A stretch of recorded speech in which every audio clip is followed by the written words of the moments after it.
Or maybe just the eclectic era.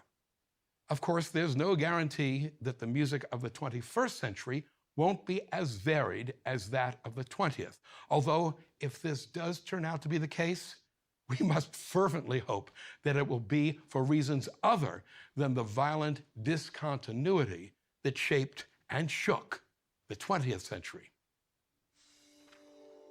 3 grand statements.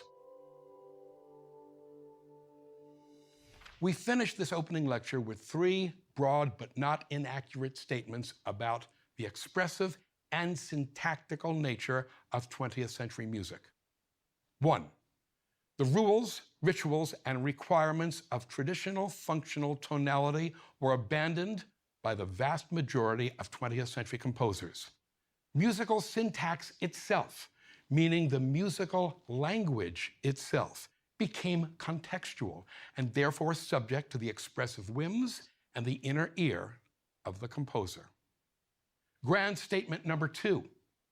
The Enlightenment-inspired, Beethoven-desired, Romanticism required urge for self-expression and originality continued for composers of the 20th century to be the essential creative and aesthetic impulses behind their music. 3.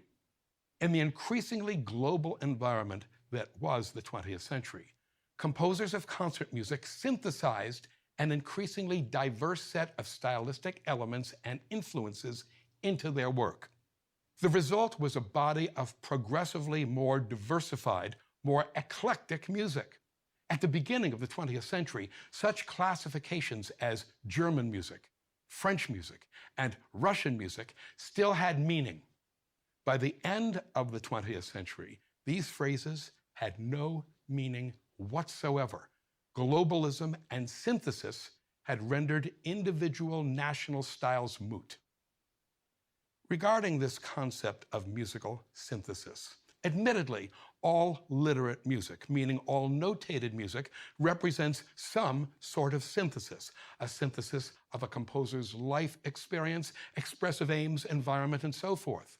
We discussed the music of Johann Sebastian Bach as representing a synthesis of what were then the German, Italian, and French Baroque musical styles.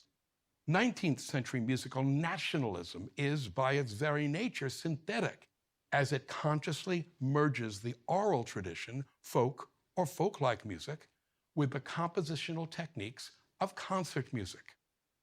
However, regarding synthesis, what sets the music of the 20th century apart from everything that preceded it is the degree of eclecticism characteristic of so very much of it, the degree of diversity and variety of stylistic, historical, and global influences we find synthesized in it.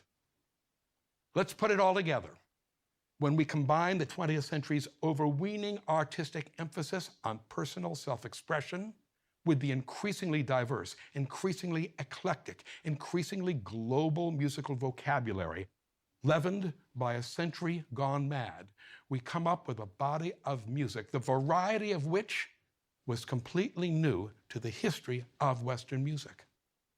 Thus forewarned, our loins girded, and our ears prepared, we move onward. Thank you.